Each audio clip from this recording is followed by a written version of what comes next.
Hey you guys, I'm so glad to be back. I hope you've been having a good day, and I'm also excited to jump into Romans. We're going to be in chapter 4, and we're going to read verses 1 through 5. What will we say that Abraham, our forefather, according to the flesh, has found? If Abraham was justified by works, he has something to boast about, but not before God. For what does the scripture say? Abraham believed God, and it was credited to him for righteousness. Now to the one who works, pay is not credited as a gift, but as something owed.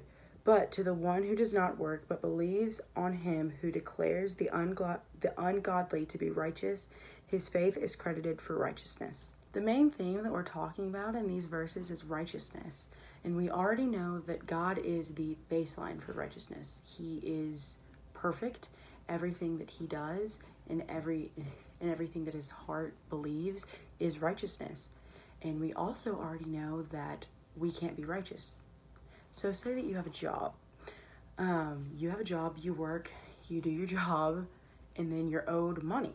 That's why you have the job, because everybody has to earn money, right?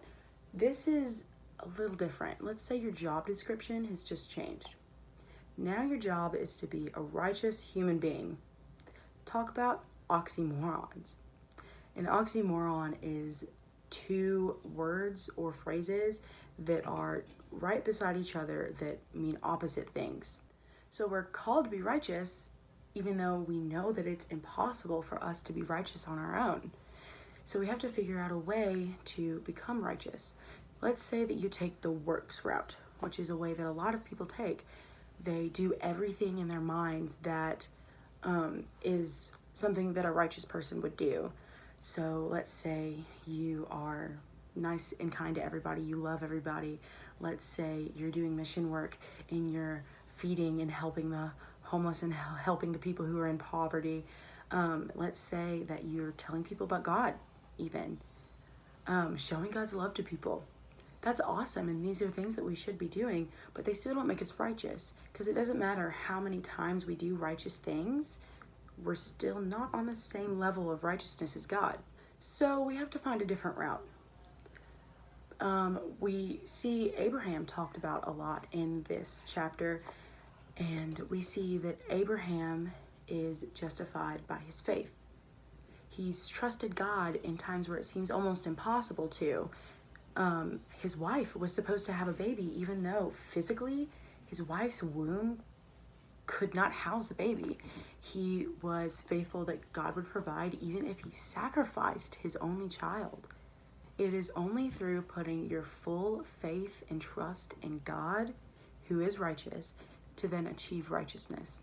So Christians, let's stop trying to be righteous and prove that we're righteous on our own means. That is never going to work. We know that we have this righteousness that God gives us.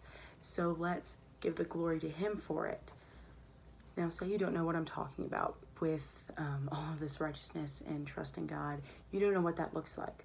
Well, there's a link in the description of this video that will take you to another video that perfectly explains what a relationship with God looks like and how you can receive righteousness through the Roman road. If you're interested in that, I really hope that you would go check it out. It's only a few minutes, and I promise it's worth your time. All right, it's time to wrap up. I hope that you have enjoyed going through Romans chapter 4 with me, and I hope that you'll come back, and I hope that you have a great rest of your day. I'll see you guys later.